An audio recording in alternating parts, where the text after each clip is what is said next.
cómo vamos a ir a una recesión si no has drenado de liquidez el sistema. Por un lado, subiendo los tipos de interés, ¿para qué? Para sujetar el consumo, para darle preferencia al dólar, pero realmente no estás retirando dólares del mercado. O la Fed elige el dólar o elige recesión directamente. Parece que está eligiendo mandar el dólar a tomar por saco, ¿no? Lo que está haciendo es elegir el camino de la devaluación de la moneda fiat. ¿Qué va a pasar con el euro? Al euro no le doy otros 20 años, pero ni de coña, vamos.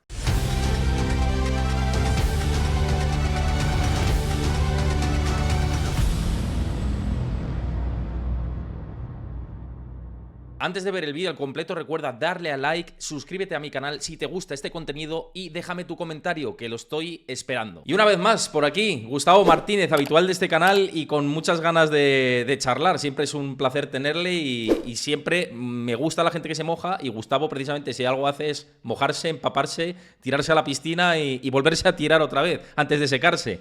Un placer tenerte aquí.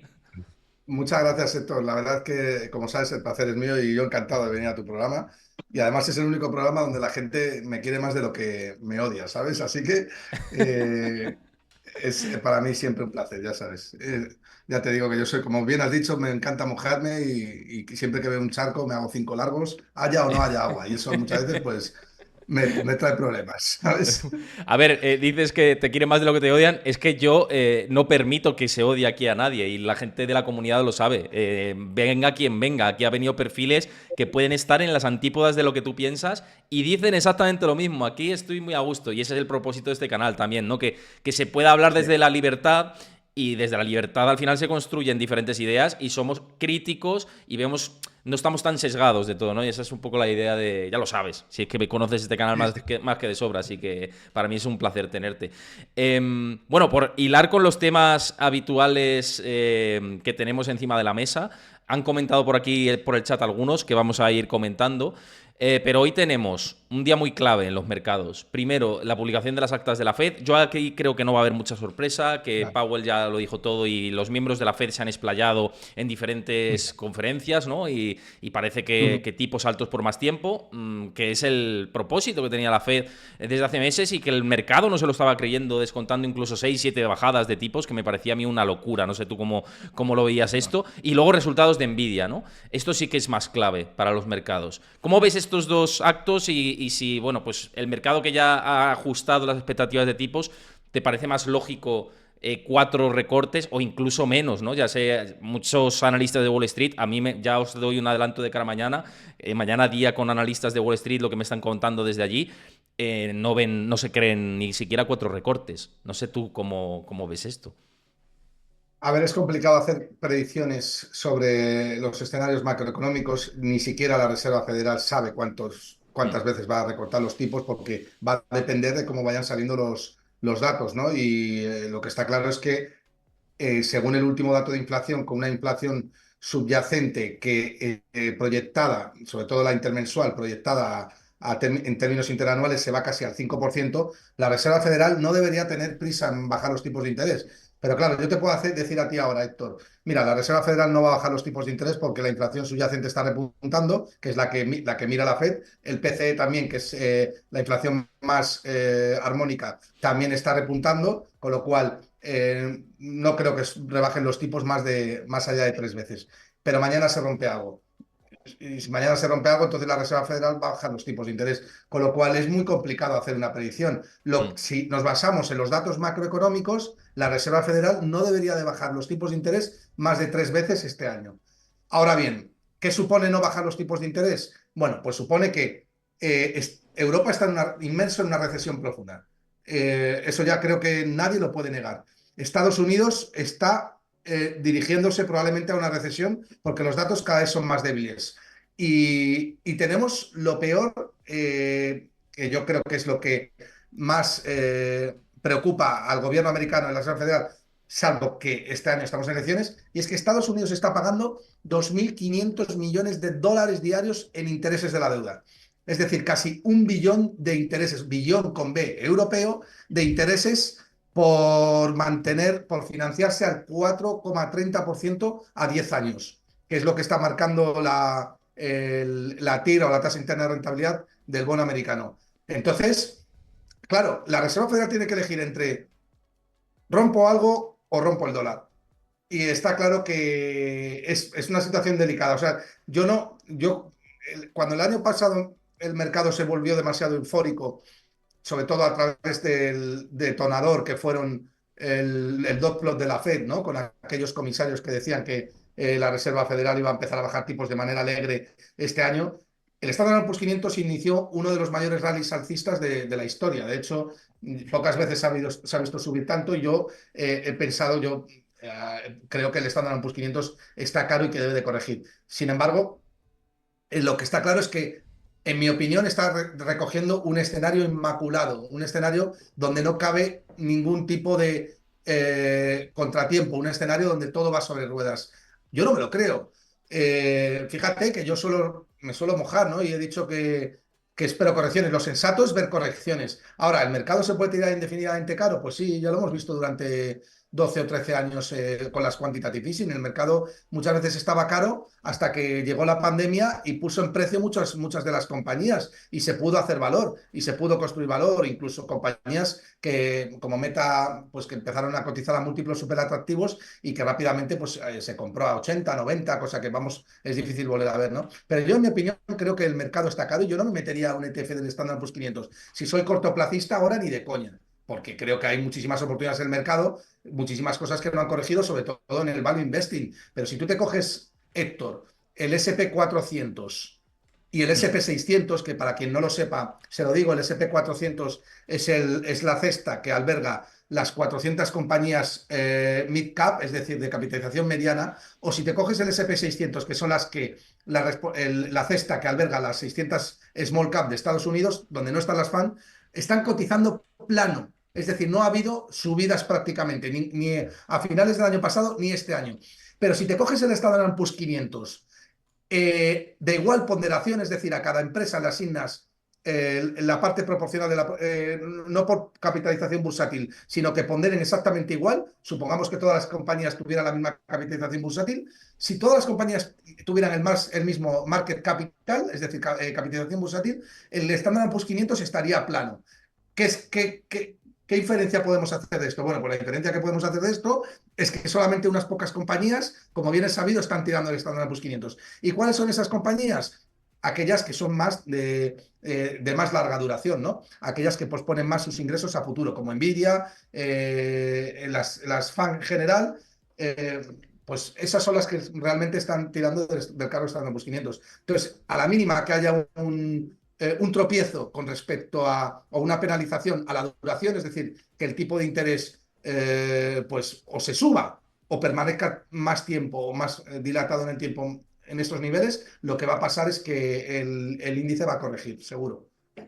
Quiero que dediquemos un poquito a Nvidia, pero antes has dicho unas cosas que me parecen muy importantes. De Europa hablaremos después también, que tiene una situación, lo que dices tú, es indiscutible, que estamos ya en un momento de desaceleración, con Alemania en recesión confirmada, Francia anticipándose y yendo hacia recesión, otros países europeos, Estonia está en recesión mismamente, Reino Unido, que no es de la Unión Europea, pero es del territorio europeo, está en recesión también. Bueno, en Europa luego hablaremos de todo esto, pero decías que ves que más debilidad en los datos de Estados Unidos y justo entre ayer y hoy he leído que la Conference Board, que siempre, el famoso indicador adelantado al que siempre hemos hecho referencia que emite la Conference Board, llevaba no sé cuántos meses consecutivos en adelantando recesión. Y justo han emitido un comunicado diciendo que no ven recesión para 2024. Me parece muy, muy curioso después de que quizá cómo estaba hecho el cálculo, dotando mucho a la industria manufacturera, pues que han errado el tiro, por eso no hubo recesión en 2023,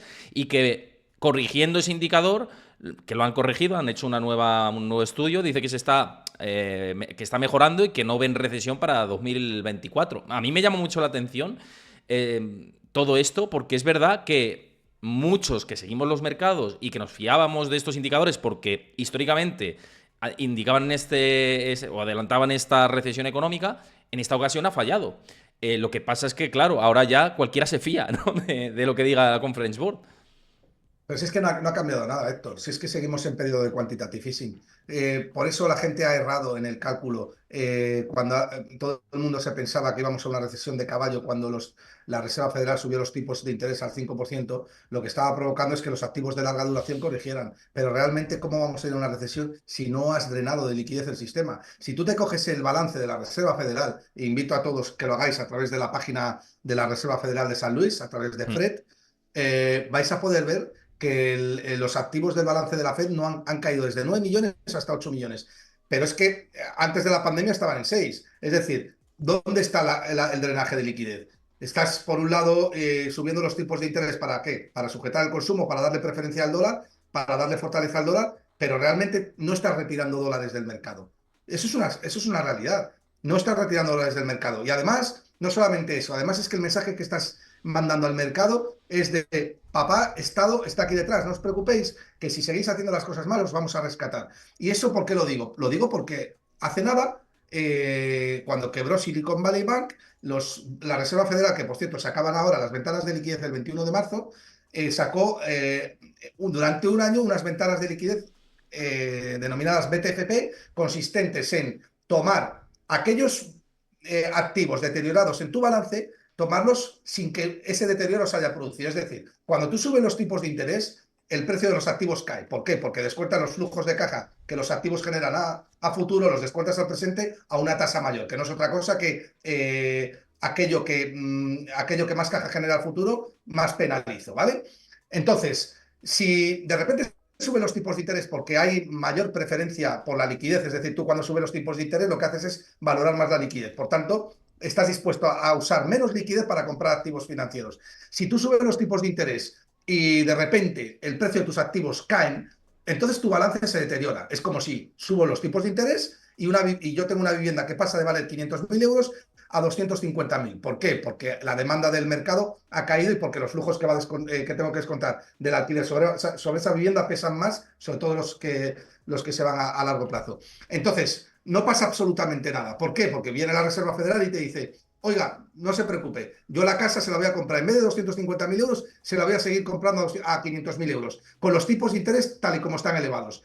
Entonces, ¿qué estás provocando? Pues estás metiendo liquidez al sistema, porque el riesgo ni se crea ni se destruye, el riesgo se traslada, es como la Mm. energía, el riesgo siempre se traslada. ¿Y dónde termina ese riesgo? Bueno, pues termina en ciclos como el que estamos viviendo ahora, en ciclos inflacionarios o estanflacionarios. ¿Qué es lo que está pasando en Europa? En Europa estamos teniendo crecimiento nominal, no crecimiento real. Es decir, las empresas crecen a base de inflación, a base de repercutir inflación. En Estados Unidos probablemente es una economía muchísimo más fuerte, pero probablemente nos vayamos a un escenario parecido. Y por eso, Héctor, soy alcista en oro. Y alguno por ahí decía que me había convertido a Bitcoin. Luego, si quieres preguntarme ello, Luego comentamos Bitcoin, sí, sí. te contaré, ¿no? Sí, sí, sí. No, pero me parece muy interesante todo lo que comentas, porque además es que es así, quiero decirte, es que te lo ha demostrado la actualidad y el análisis me parece que tiene su peso y tiene razón, ¿no?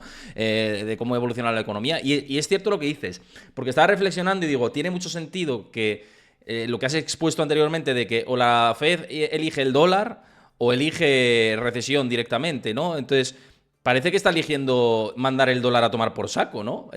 Con esta emisión de deuda tan masiva y esta espiral de deuda sobre deuda que quieren hacer para evitar corregir y purgar los excesos, ¿no? Están eligiendo el camino de la devaluación al final, a la larga, ¿eh? No ahora. Sí, sí, pero ojo, Héctor, no está eligiendo el camino de evaluación del dólar, sino lo que está haciendo es elegir el camino de la devaluación de la moneda fiat. ¿Por Sí, en qué? Porque general, sí, sí. como Sí, sí. como Estados Unidos es dueño soberano y tiene la hegemonía de la moneda fiat, que no es otra cosa que la moneda, pues fiat viene del término a la orden, o sea, hágase, es decir, tienes que tener moneda porque yo te lo impongo. Entonces dicen, bueno, vamos a ver, nosotros vamos a seguir generando inflación porque no nos queda otra. Estados Unidos tiene que generar inflación sí o sí, porque tiene una deuda brutal y porque no puede financiar el socialismo, entre comillas, o el estatismo que tienen instalado en Estados Unidos, si no es con más generando inflación. Eso, para financiarlo tienes que generar inflación que pueda hacer que vuelvas a refinanciar la deuda, ¿no? Entonces, Estados Unidos dice, vamos a ver, si nosotros podemos generar inflación, lo que vamos a hacer es exportarla y que el resto del mundo se la coma. que es lo que ha pasado en estos últimos años. Estados Unidos ha creado una inflación de la leche y ha hundido el resto de divisas a mínimos históricos. Consiguió hundir el yen japonés, consiguió hundir el euro, consiguió hundir la libra y ha conseguido hundir el yuan a mínimos del 2006. Ahora está en mínimos de 3 meses el yuan, con una deflación brutal y con los chinos que no saben ni cómo actuar para salir de esa deflación, de la cual no va a ser fácil, y si quieres hablamos también de China, ¿no? Así que tú me dices a mí, ¿es el fin del dólar? Yo te digo, no, es el fin de la moneda fiat. O sea, es clarísimo. Lo que pasa es que, como es un sistema Ponzi, los sistemas Ponzi no pueden quebrar. Lo que haces es, vas empobreciendo al cliente o al tenedor de la moneda fiat. Es como las pensiones en España. No quiebras, sino que lo que haces es, te jubilas con 90 palos cuando ya no te queda ni un año de vida. Entonces, bueno, te jubilas con 90 años y entonces nosotros no hemos quebrado, ¿vale? Pero has incumplido tu compromiso de pago, ¿no? O tu compromiso de ese derecho a recibir esa prestación a futuro, ¿no? Es una estafa, es un sistema Ponzi y eso es lo que está haciendo, es lo que es la moneda fiat. Pero vamos a ver, si es que el euro ha perdido el 50% de su valor desde el año 2000, pues estamos locos. Pero por eso mi mensaje abiertamente, Héctor, que me la juego, porque yo hablo en los medios de comunicación, hablo en el radio, hablo en Intereconomía, hablo en la COPE, hablo en Negocios TV, entonces, y a todo el mundo, sobre todo en algunos programas que son prime time, les digo oro, oro, oro, oro, oro, oro. ¿Por qué hablo del oro, oro, oro, oro? Porque tengo la tesis clarísima, la tengo clarísima. Entonces, si yo me equivoco, en el futuro, que me expliquen por qué. Porque es muy complicado equivocarse en una suma que ves en la cual los operandos son 2 más 2 y el resultado es 4. Es muy difícil. Y es que es lo que estoy viendo con el escenario del oro y la moneda fiat. Vamos, si me equivoco, pues nada, pues tendré que dedicarme a otra cosa, ¿no? Pero vamos, lo veo clarísimo. Creo que estamos ante el fin, Héctor, no del fin de la moneda fiat, porque es un sistema principal no puedo quebrar, pero sí hasta el principio del fin, ¿no? Y por eso Bitcoin está tirando y por eso el oro es el activo que más sube en el último cuarto de siglo, con una media interanual una media anual perdón, del 8,5%, ¿no? Fíjate, Gus, que yo creo que estamos al principio del empobrecimiento progresivo, pero que sin darte cuenta, de 2 años a 5 años a 10 años aquí dirás, hostia, pero si es que yo ya antes me iba a comer 4 veces al mes y ahora me voy 2 o me voy una Sí, y sí, así va a sí. ser. O sea, lo de comer es un ejemplo, ¿no? Pero yo creo que vamos a ese modelo, ¿eh? De que cada vez vamos a más Pero, precariedad y a más empobrecimiento y a más desigualdad, ¿eh? En general. pero Héctor, si es que los salarios reales no han subido, pero si, en general, pero si es que el socialismo se está cargando el mundo. Si, hasta que no pasa lo que pasa en Argentina, que hasta el propio socialista vota a un anarcocapitalista y a un libertario porque están pasando auténtico hambre, pues no lo vamos a ver. Pero si el problema no son las desigualdades, si el problema es la no generación de riqueza, si yo Claro, soy sí. desigualmente, si dos personas somos desigualmente más ricas, ¿qué más da? Si yo paso de ganar 1.000 euros a 5.000 y tú pasas de ganar 1.000 euros, o sea, de 3.000 euros a 26.000, resulta que las desigualdades se han incrementado, pero hemos ganado los dos en riqueza, ¿no? Entonces, el modelo está agotado. O sea, lo que pasa es que, claro, tienen que pasar cosas graves y cosas duras para que la gente reaccione. Porque no creo que la gente se ponga las pilas en cuanto a cultura económica y financiera se refiere. No, Lo que tiene no. que pasar es que la gente pase hambre, que es lo que ha pasado en Argentina. Sí, y lo estamos viendo en los pueblos donde más socialismo hay, en los países donde más socialismo hay, ¿no? Sí, pero, Cuando pero tenemos una Estonia, tenemos una Estonia, una Lituania que nos han superado ya en renta per cápita. Y tenemos una sí. Irlanda que tiene el salario promedio en 50.000 euros. Una Estonia que tiene el tipo de impositivo del 20% plano para todo el IRPF. El impuesto sobre sociedades solamente se cobra si pagas dividendos. Si no, te incentivo que puedas invertir en tu propia empresa en un CAPEX, que es el Capital Expenditure, es la inversión en capital de crecimiento o de mantenimiento. Y luego, además, los autónomos, como nosotros, no pagamos, allí no pagan cuota de autónomos, sino que pagan su 20% de IRPF. Pero, hombre, claro, con razón nos están superando. Pero es que aquí en España, por ejemplo, en otros países, es lamentable cómo vamos de capa caída, ¿no? Vamos, por cerrar este tema, lo que pasa es que a mí me genera dudas, porque ¿cómo salimos de la crisis del 2008? En realidad pasaron mucha gente hambre, hubo muchas purgas ahí y muchos ajustes del sistema. Y creo que hemos ido a un modelo o a un avance peor, casi. Hemos tapado la mierda poniendo una alfombra encima y hubo más mierda después en la crisis de la deuda a partir del 2010 en adelante y se puso otra alfombra. Entonces, me fío poco, quiero decirte, me fío poco. Mira, el que quiera entender cómo va, cómo funciona el sistema, lo único que tiene que hacer es cogerse un gráfico de la oferta monetaria, cómo era en el año 2008 y cómo está ahora. O sea, hemos salido de la crisis a base de más deuda. Claro. Hemos salido de la enfermedad, digamos que al paciente le hemos inyectado esteroides, esteroides, esteroides para que salga de la enfermedad. Hasta que esto pete y es probable que tengamos algún tipo de crisis de deuda a nivel de país brutal, ¿no? No tanto a nivel privado, porque las familias están mucho más desapalancadas ahora Mm. como consecuencia de que el sector público está más endeudado que en el año 2008. Hay que recordar a la gente que si el sector privado se endeuda con el público y viceversa. Si el sector público tiene superávit, es porque el sector privado tiene déficit y viceversa. Es decir, lo mismo pasa con la deuda, ¿no? El sector privado está más desapalancado, pero lo que sí que veo es que estamos inmersos en un agujero negro que nos va a llevar a un panorama difícil, complicado, ¿no? Sí, sí, sí. No, vamos, es que vamos ahí, estoy completamente de acuerdo que es que estamos entrando en una espiral peligrosa y que no sabemos hasta cuándo va a durar. Mira, en el chat, bueno, estaban diciendo un montón de cosas, luego voy a atender algunas preguntas que estabais dejando y que hablabais de Estonia y toda esta situación que está diciendo Gustavo. Quiero dar las gracias a Alex Movilla, que me ha seguido en el canal de Twitch. Muchísimas gracias por seguir el canal. Y también aprovecho para decir que los que veáis esto en diferido desde YouTube, que sé que sois muchos, pues que si os gusta este contenido, que dejéis vuestro like, que os suscribáis al canal. Si os gusta el contenido, insisto, no obligamos a nadie, pero si os gusta es un apoyo que os suscribáis al canal y que dejéis vuestro comentario. ¿Qué os parece? ¿Os parece peligrosa la espiral de deuda? No. Lo que hablamos de la economía de Estados Unidos, la Unión Europea, que ahora hablaremos también de la economía europea después. Bueno, es que muchas cosas que comentar. Así que dejadlo ahí en comentarios. Aquí en el chat también id comentando, que estoy interesado en leeros. Pero porque no se me pase y que es un tema muy crucial. Te quería preguntar por un tema, tú que eres muy value, que miras los balances de las empresas, que compras a descuento, que efectivamente antes te has mojado con la situación de los mercados. Y te quiero preguntar porque hoy ha habido un gráfico que se ha hecho bastante viral, o lo he visto bastante viral en Estados Unidos y demás, comparando la situación de Nvidia con lo que sucedió con Cisco en el 99, 2000, etcétera, ¿no? Diciendo, es que Cisco también descontaba Pérez Forward cada vez Sí, más baratos, modelo escalable y tal. ¿A ti te parece que Nvidia tiene componente burbuja como lo que se vio en Cisco? ¿O estamos en un esquema completamente diferente? claro, claro que sí, claro que tiene un componente burbuja. Pero vamos a ver, ¿quién me va a decir a mí si yo, a Héctor, para conseguir valorar una compañía que hace ataúdes, por ejemplo, por poner de esas que le gustaban a Peter Lynch, ¿no? Que tienen un nombre horroroso, que no son nada sofisticado, tipo Nvidia, tipo no sé qué, que no tienen un headquarters maravilloso con peceras por todos lados.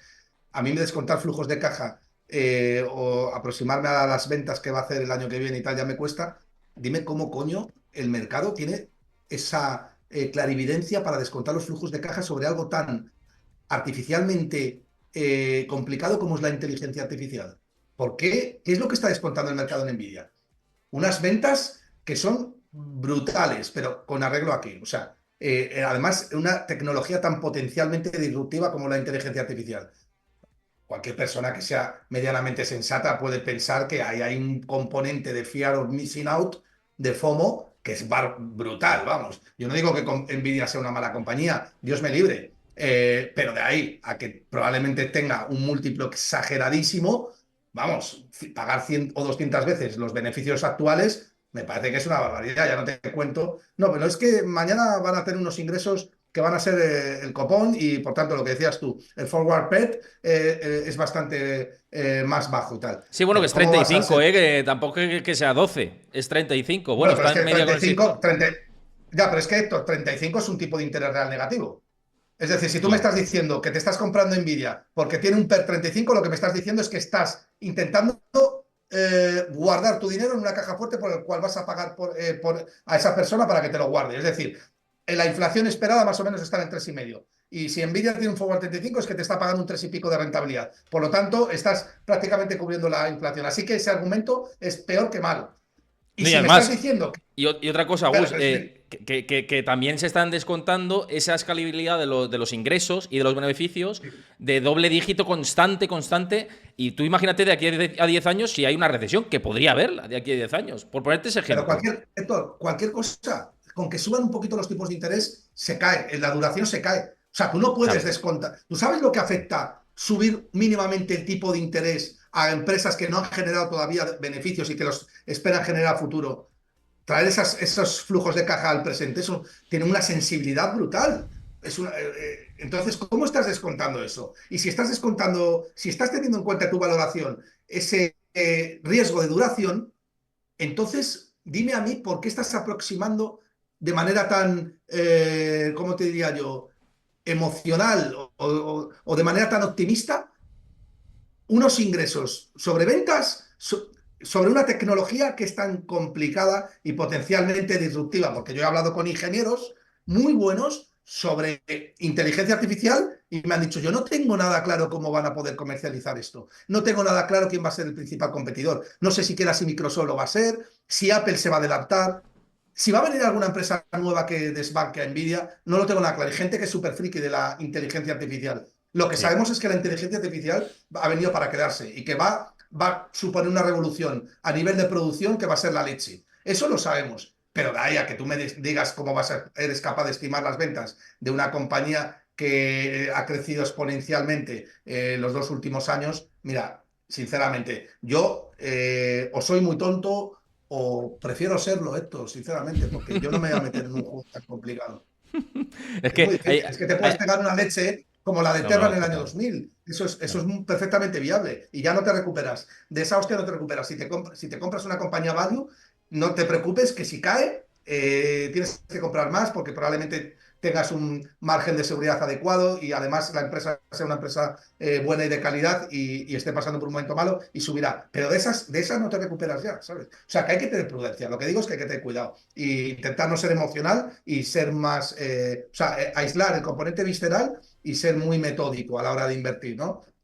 Yo cuando tengo estos debates por redes siempre digo lo mismo, digo, oye, si tú eres defensor de Nvidia, oye, pues muy bien, estás sacándole partido, invierte, fórrate, yo prefiero estar fuera. Y a mí sí me parece que tiene un componente de burbuja, claramente, y además lo estás exponiendo tú aquí perfectamente. Que se me argumente exclusivamente por el perforward, me parece un argumento vago, sinceramente, teniendo en cuenta que no, es que Nvidia sí es escalable y tal, pero es que Nvidia ahora mismo está, como siga en este plano, de creciendo en estos niveles, está cotizando a niveles de monopolio. Nvidia no es un monopolio.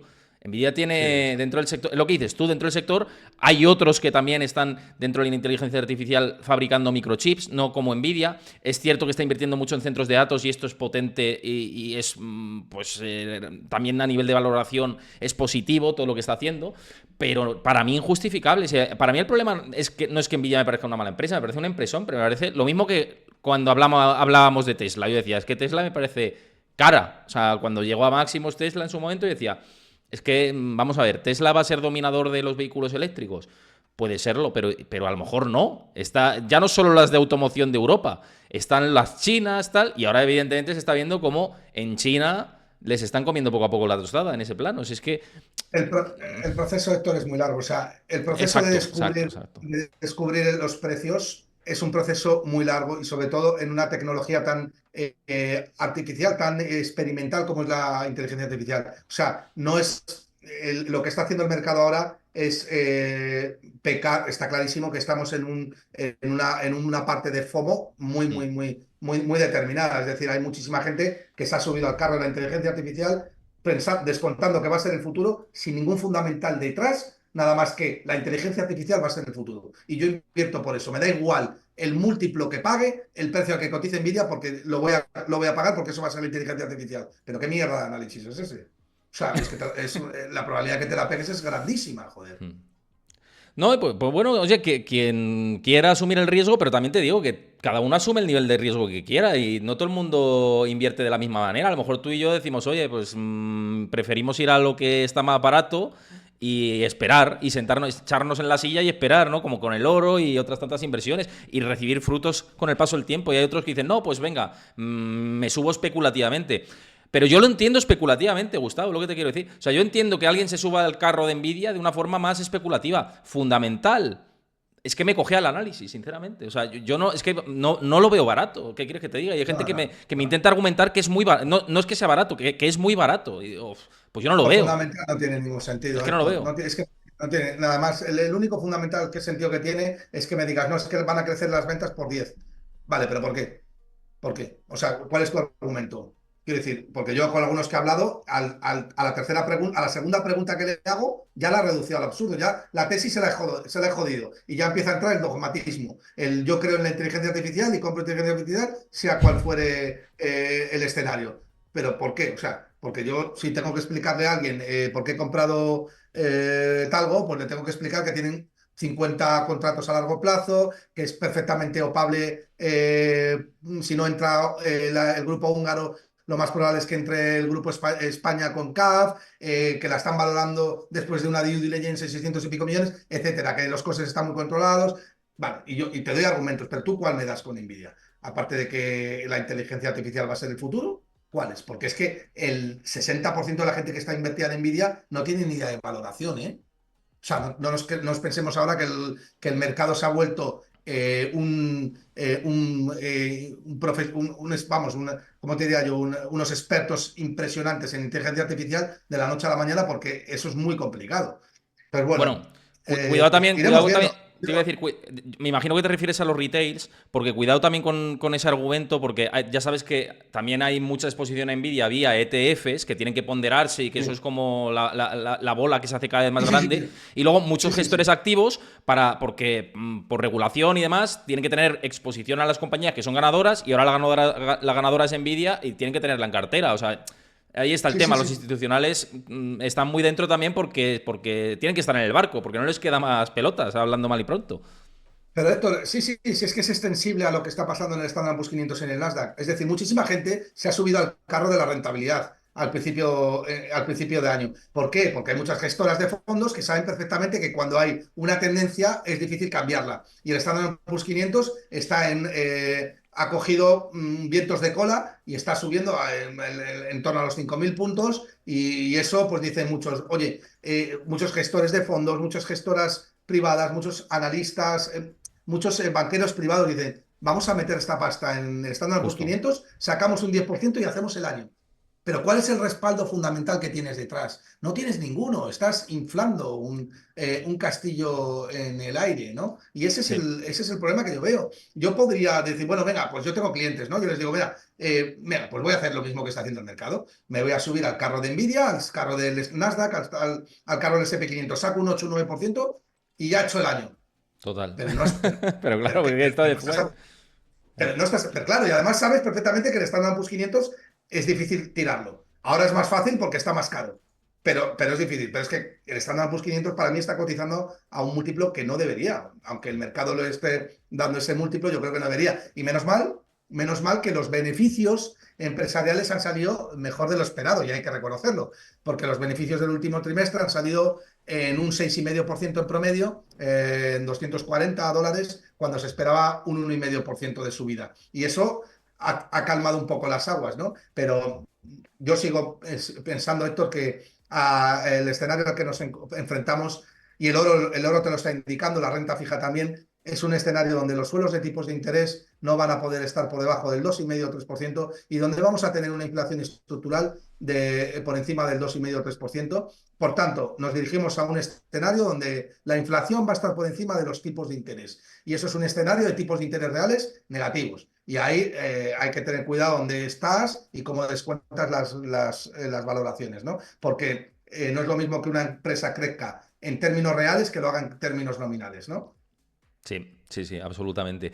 Oye, luego vamos a otros temas de inversión y demás que me interesa mucho. Y además has hablado antes de Bitcoin, oro, y también estaban preguntando por el chat ahí que cómo invertir en oro. Bueno, ya os digo que lo hemos dicho en muchos programas, ¿no? Porque somos muy defensores, Gustavo y yo, del oro. Aprovecho para contestarlo. En oro hay muchas posibilidades. Desde oro físico, que es verdad que su almacenaje es más complicado. Y bueno, pues yo quizá hay mucha gente que es muy defensora de oro físico.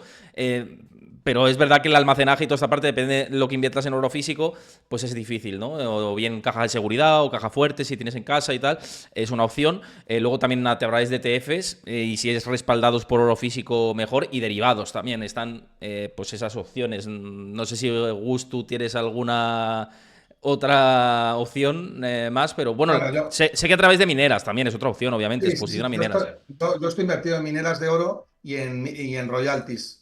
Bueno, el royalties porque tienen menos riesgo al ir solamente a beneficios y en mineras de oro para aprovechar el apalancamiento operativo. Pero sobre todo lo que hay que...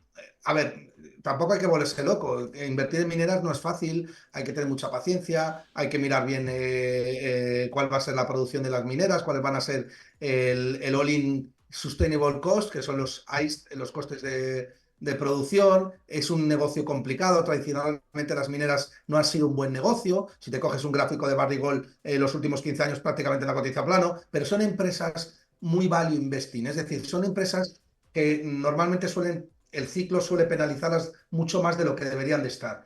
Y entonces yo creo que sí que veo una oportunidad muy clara en las mineras de oro. No es una opinión personal mía, conozco a gestores muy buenos que me dicen, uff, aún así, yo qué sé, tal cual, pero por ejemplo, tenemos a Álvaro Guzmán de Lázaro y a Fernando Bernal, que son los gestores de AZ Valor, que van hasta el culo de mineras, hasta el culo. O sea, están apostando claramente por una posición alcista de oro, con mineras de oro que están cotizando claramente con una divergencia histórica con respecto al precio del oro, ¿no? Y es lo que yo veo. Yo veo que en el momento en el cual el oro se estabilice por encima de los $2.100 y es una situación que vamos a vivir, pues hombre, las mineras se van a subir. O sea, las mineras tienen que estar cotizando un 60 o un 70% por encima. Es un resguardo, un escenario que me recuerda muchísimo al que vivimos con el petróleo y los productores de petróleo 2 años atrás, con compañías como IPCO que multiplicaron por 3, ¿no? Y que además y mi entorno, pues nos beneficiamos de eso, ¿no? Con un barril de petróleo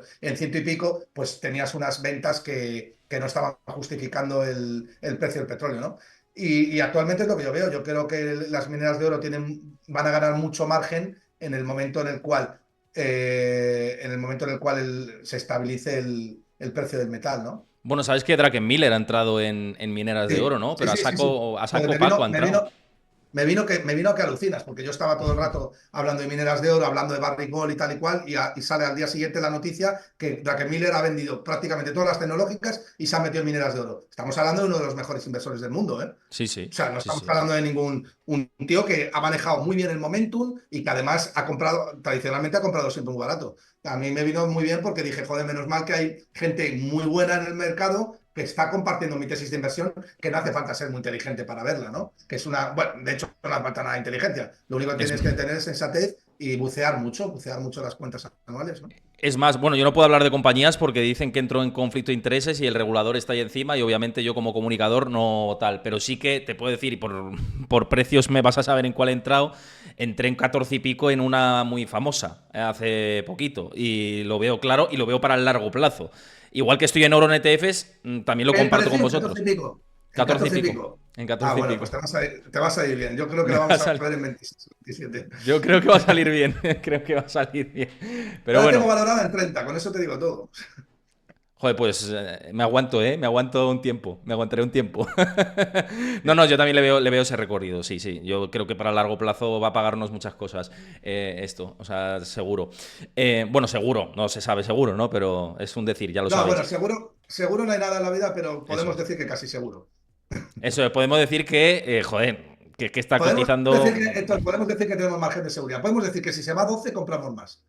Que eso es lo importante, Bueno, ¿no? pero vamos, toda la liquidez que puedas, está clarísimo, lo veo muy Eso, claro. Lo eso es veo lo muy importante, claro. que cuando algo caiga, cuando algo cae y tienes claro que vas a comprar más, entonces estás casi seguro en lo cierto. Lo veo claro, sí, sí, yo lo veo clarísimo. Es que me pasa como a ti, es que digo, es que tú mira, hablando de Pérez y Pérez Forward, joder, eso sí que es un Peri un Per Forward, o sea, no me Ya jodas. ves, ya ves, sí, sí, sí. Es que, claro, cuando discuten conmigo digo, joder, mírate el Per de otras cosas, ¿no? Que están muy penalizadas. En fin, Sí, sí, oye, sí. pasando a territorio europeo, que era uno de los temas que quería tratar y sobre todo, pues el dilema, ¿no? El Bundesbank ya ha dicho que, lo hemos dicho antes, un poco de pasada, ¿no? Pero que ya Alemania está en recesión, que lo van a seguir pasando pasando mal, pero no ven una recesión fuerte. Ellos dicen, bueno, también es verdad que una institución como es el Bundesbank que va a decirte, ¿no? Pero dicen que no ven una recesión fuerte, que creen que lo van a capear, que los salarios van a mejorar y que la inflación va a caer, cosa que a mí me choca un poco, ¿no? Y lo hablaba ayer con Luis, que estuvo por aquí, y decía, hombre, si hay presión salarial y tal, no sé dónde ven que va a relajarse la inflación. Yo no lo creo. Yo no veo. Mira, el único escenario por el cual yo veo que puede haber o que puede salvarnos un poco es que China empieza a exportar deflación. Ujú. Porque como bien sabéis, China exporta casi todos sus productos y tiene un exceso de capacidad que tiene que venderlo al exterior, ¿vale? Y entonces haga dumping porque va a vender sus productos muy baratos, pero aún así en ese caso también en el que China exporte deflación, creo que va a ser de manera muy momentánea porque no le van a permitir hacer dumping fiscal y lo más seguro es que Estados Unidos y Europa le pongan aranceles a esos productos. ¿Para qué? Para proteger su industria interior, ¿no? Entonces, ni siquiera en ese caso veo que vayamos a salir de una inflación. Lo único, a lo mejor es que la inteligencia artificial se desarrollara muy rápido y nos pusiéramos a producir de manera galopante, pero tampoco. O sea, lo normal, y esto también lo comparte otro gran gestor de fondos que es el de Oaktree, ¿cómo se llama? Howard Marks. Lo Howard normal Marks. es que nos vayamos a un escenario de inflación estructural del 3-3,5% los próximos años, con tipos de interés más bajos, porque los bancos centrales no pueden corregir esa inflación. Y además, Héctor, hay que añadir un punto todavía que, digamos, incandescente también, y es que el petróleo y las materias primas van a subir porque tienes unos emergentes que están presionando muy fuerte y luego tienes problemas y tensiones geopolíticas. Y vamos a ver qué pasa este año, que es el primer año donde más gente vota en la historia. Medio mundo va a votar este año, incluido Estados Unidos. Y cuando pase este año, empieza otra vez la partida del estratego, ¿no? Yo muevo aquí, tal cual. Y hay muchas tensiones. China con Taiwán, Israel, Irán, Europa con Rusia. O sea, vamos, que el escenario es divertidísimo para los próximos años, ¿no? Tú con el contexto actual, y bueno, vuelvo a lo mismo, con lo que te mojas habitualmente, ¿para 2024 lo ves negro en Europa? Teniendo en cuenta que estamos estancadísimos, ¿no? Pero ¿lo ves que entramos en negativo este año? Yo lo veo peor en 2025. Como no Para bajen los Europa. tipos de interés. Sí, yo el 2025 lo veo jodido. 2024 creo que va a ser un periodo de transición y 2025 lo veo jodido. Y con empresas que lo van a empezar a pasar muy mal. Y encima con el Banco Central Europeo que no va a poder rebajar mucho los tipos de interés para estimular la economía. Es que estamos en un punto, Héctor, donde salir de una crisis no va a poder ser bajando los tipos al 0% porque te cargas la divisa. ¿Y sabes quién está recogiendo eso? El señor oro y el señor Bitcoin, que lo están viendo venir. Por eso el oro está cotizando por encima de $2.000, o sea, está cotizando más tiempo en su historia, nunca había cotizado tanto tiempo en su historia por encima de $2.000 como ahora. Nunca había estado tanto tiempo por encima de los $2.000. O sea, es que ha consolidado por encima de ese nivel. Fijaos, el oro está por encima de $2.000 con el CPI, es decir, la inflación americana repuntando a lo bestia, porque la inflación ha repuntado a lo bestia en los últimos datos de inflacionario, con una inflación subyacente de un 0,4% intermensual, proyectada interanuales un 5% de inflación, es una barbaridad en Estados Unidos, y con una tasa libre de riesgo, es decir, con un bono americano a 10 años pagando un 4,30%. El oro, que no produce absolutamente nada, está aguantando esos niveles estoicamente. ¿Por qué? Pues porque te están descontando un escenario clarísimo de estanflación, donde no se puede crecer a no ser que haya inflación, y es lo que va a pasar en los próximos años en Europa, salvo que ocurra un milagro. Y yo los milagros en los mercados, pues no creo en ellos. Es que con esta reflexión que haces, que me parece interesante, está el dilema otra vez. Bruselas, ajustes presupuestarios. Claro, es que como vivimos de la deuda, pues a los países periféricos y a los no tan periféricos incluso también habrá que hacer un reajuste y decir, oye, hay que empezar aquí a meter tijeras y tal, porque igual nos hemos pasado de frenada y a lo mejor esto empieza a pasar ya este año y el año que viene, desde luego que también después de los procesos electorales. Eso y luego el otro. ¿Qué va a pasar con el euro? Si el dólar estabas hablando o hablábamos de la devaluación de la moneda fiduciaria encarnada por el dólar, el euro Muy corre buenas. peligro. Claro que corre peligro. Yo al euro no le doy otros 20 años, pero ni de coña, vamos. O sea, mira, creo más en Nvidia que en el euro. Quiero decir, si me dices, ¿en qué inviertes? ¿En euros o en Nvidia? Te digo, en Nvidia. Yo al euro no le doy otros 20 años ni de coña, vamos. La única moneda que vamos a tener es el dólar. Y el resto, y Estados Unidos hará lo que quiera con el resto de divisas mundiales, que es lo que ha hecho. Ahora mismo, la posición que tiene Estados Unidos ahora, a pesar, fíjate, que es que yo soy contrarian, pero a más no poder. Es decir, cuando más instalado está en el mercado la idea de que puede haber una desdolarización, etcétera, etcétera, yo es cuando más potente y más fuerte veo a Estados Unidos con respecto al dólar. Lo que ha hecho Estados Unidos en los 3 años que llevamos desde la pandemia ha sido una demostración de fuerza que no había visto yo desde la Segunda Guerra Mundial, porque las guerras ahora se libran mediante guerra, son guerras económicas, y Estados Unidos ha estrangulado a China, y vemos los problemas que está teniendo ahora, y ha estrangulado al resto del mundo. Y es lo que ha hecho, ha estrangulado al resto del mundo. Y ahora lo único que tiene que hacer es mover pieza, como siempre lo hacen. Y bueno, yo en un escenario así lo que veo es que Estados Unidos necesita también exportar inflación y generarla para pagar la deuda que tiene, y que esa deuda va a seguir creciendo. Y creo que el oro lo vamos a ver en $2.500 casi seguro. Yo ahí es mi punto de referencia, entre 2.300 y 2.500 como punto para, no sé si descargar toda la posición o gran parte, ¿eh? Luego, Héctor, y luego tenemos otro actor que es Bitcoin, que Eso muchos me han es, dicho, eso joder, es. enhorabuena que te habías convertido y tal. Bueno, yo no me he convertido, mi proceso ha sido, yo he ido reflexionando durante mucho tiempo, y yo ahora creo en Bitcoin porque me parece que es la única manera de atacar al sistema, ¿no? O sea, realmente si tú quieres rebelarte contra el socialismo, rebelarte contra la opresión, rebelarte contra el Estado, rebelarte contra la falta de libertad que tenemos para no tener que, por ejemplo, pagar 70% de lo que produces de impuestos, la única manera que tienes es comprando Bitcoin. El que compra, lo que pasa es que hay una parte, un componente muy especulativo muy importante que también es bueno, pero la única manera que tienes de atacar el sistema es mediante Bitcoin. Bitcoin lo que necesita ahora es reducir su volatilidad a futuro, Eso es. que lo conseguirá a medida que se vaya acercando a la máxima oferta posible inelástica, esos los 21 millones minados, pero siempre va a tener el problema de que la volatilidad va a ser muy alta. ¿Por qué? Porque la oferta es completamente inelástica, y por tanto incrementos en la demanda no se convierten en incrementos en la producción. No hay incentivos a producir más. Eso es una parte buena de Bitcoin, sí, como depósito de valor, pero no como moneda. Pero es que no necesita ser moneda, Bitcoin. Bitcoin lo que necesita es... O sea, Bitcoin nace como un CDS, un Credit Default Swap, contra el sistema. Es decir, el sistema va a petar. ¿Cómo puedo hacer para que no me roben cuando el sistema pete? Me compro Bitcoin. ¿Cómo puedo hacer para que nadie sepa dónde tengo mi riqueza? ¿Cómo puedo hacer para que no me empobezcan más? Me compro Bitcoin. Bitcoin es una armadura. Es una moneda que ha creado el propio sistema para protegerse del sistema. Entonces, bueno, es un periodo que yo al principio me mantenía muy escéptico con Bitcoin, por value investor que soy, experimentado y tal, pero a medida que he ido reflexionando y he ido madurando algunas cosas, me he dado cuenta de que puede ser una opción muy sensata, y creo que sí, creo que a futuro Bitcoin va a subir. Yo estoy contigo, lo veo como reserva de valor a futuro. Pienso que para que sea reserva de valor tiene que reducir, lo que dices, si es que lo has explicado muy bien, tiene que reducir su volatilidad y tiene que haber una mayor adaptación, o no Sí, adaptación, sino adopción institucional, que lo está viendo. Ya los lanzamientos de los ETFs es un buen síntoma de que vamos en ese camino y vamos en esa dirección, pero tienen que darse pasos todavía más adelante, que se están dando. Entonces preguntan por aquí, ¿Bitcoin a 100.000?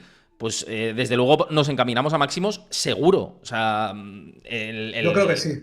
yo creo que sí, yo creo Es que porque también. yo me he metido con todos a saco, ¿eh? Y Sí, en sí. redes sociales y tal, igual, con los que se ponían los láseres en los ojos y tal, y de verdad que, bueno, me hacía gracia también, y yo soy mayor, creo que Que soy te mayor gusta que la muchos, jarana, Gustavo, también, coño. O sea, ya y está. que me gusta la jarana también, creo que estoy en un campo en el cual me siento a gusto, porque me gusta el debate, y además me gustan mucho los mercados y creo que tengo conocimientos sobre ellos, pero ahora les tengo que decir que ellos llevaban razón, que yo fui el subnormal que se equivocó y no ellos. Y es verdad, y a algunos se lo he tenido que agradecer en persona y decir, oye, tío, tenía razón, macho, perdona, ¿vale? Y alguno con el que me había cabreado digo, perdona, pero es verdad, tenías todo. Yo no fui capaz de ver lo que tuviste hace 2 o 3 años, ¿sabes? También te digo una cosa, que pasa igual que con el oro, que hay que aprovecharse de los ciclos y Bitcoin tiene sus ciclos positivos y sus ciclos más negativos. ahora está en un ciclo positivo, claramente. Y de hecho, yo incluso cuando hablé de Bitcoin decía por técnico y por situación fundamental y cómo estaba la macro y cómo estaba todo y cómo es un activo ligado al riesgo. Y si te fijas en la cotización del Nasdaq y Bitcoin, van muy de la mano. Históricamente ha sido así. Pues yo decía, bueno, pues el Bitcoin puede que le quede algo más de caída, pero una vez que recupera el momentum, recupera los flujos positivos, empieza a institucionalizarse más, yo también lo veo como tú. Yo también. Siempre me ha gustado, Bitcoin a mí, pero muy tácticamente. Y cada vez. Y todavía lo tengo muy tácticamente, pero cada vez voy con el Yo, gusanillo de yo, que se convierta más estructural, ¿eh?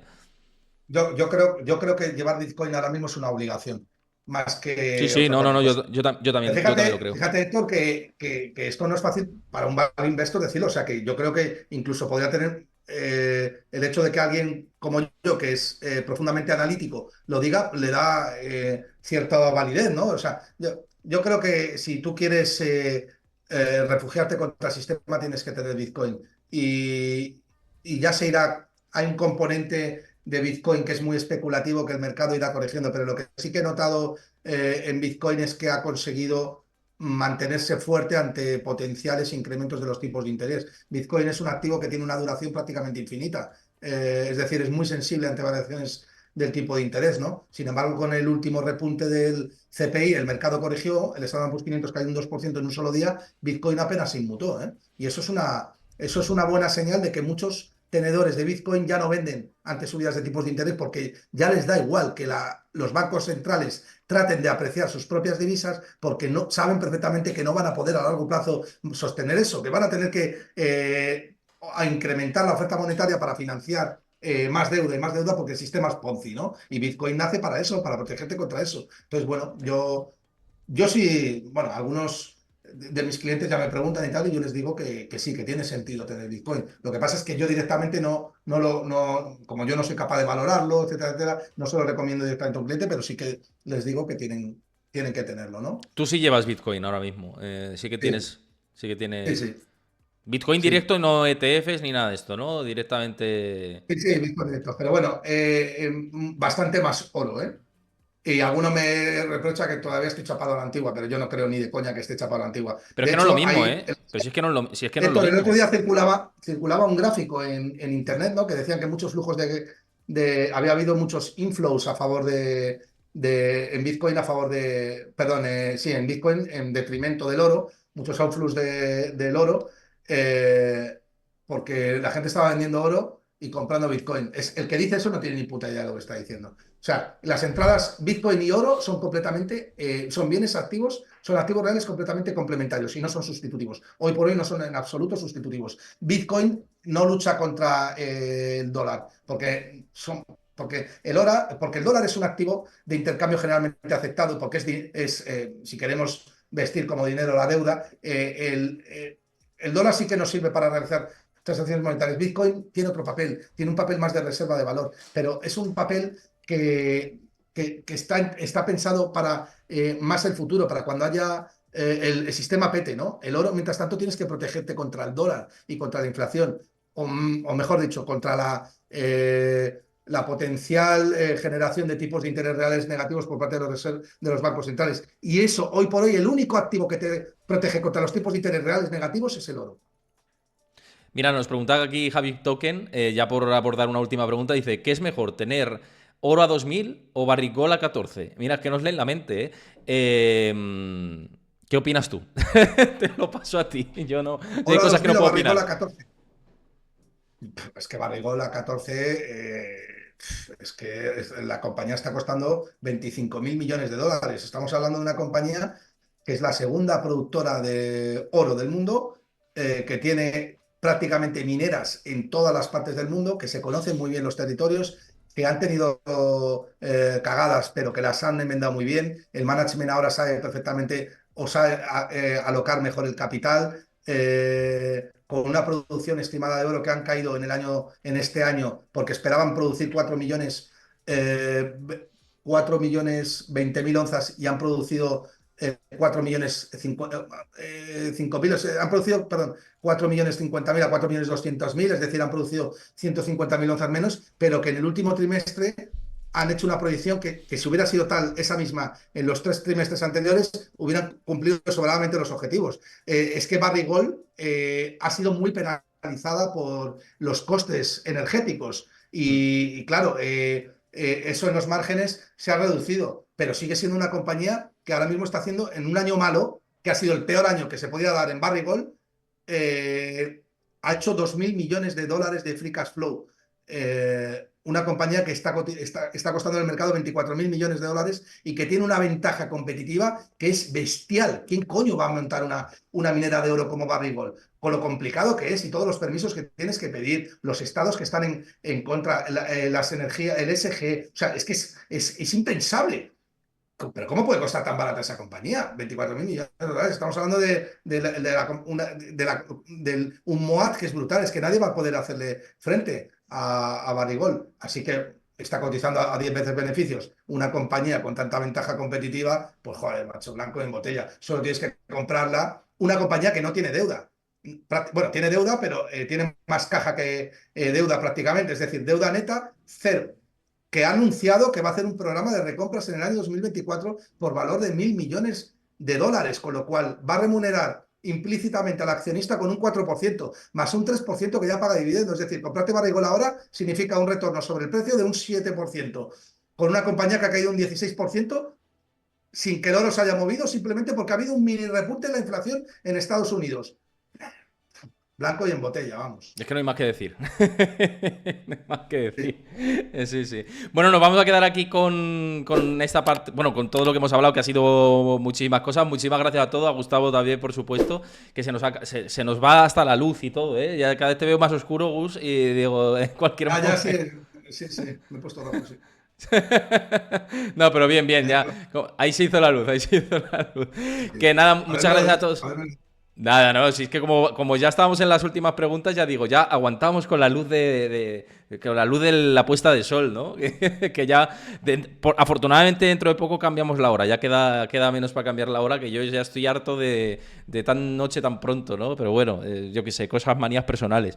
Pero bueno, que lo dicho, que muchísimas gracias a todos, a ti, por supuesto, que si veis esto en diferido en YouTube también, por supuesto, que le deis vuestro like, os suscribáis al canal, dejéis vuestro comentario ahí, que os ha parecido, lo más interesante de la charla.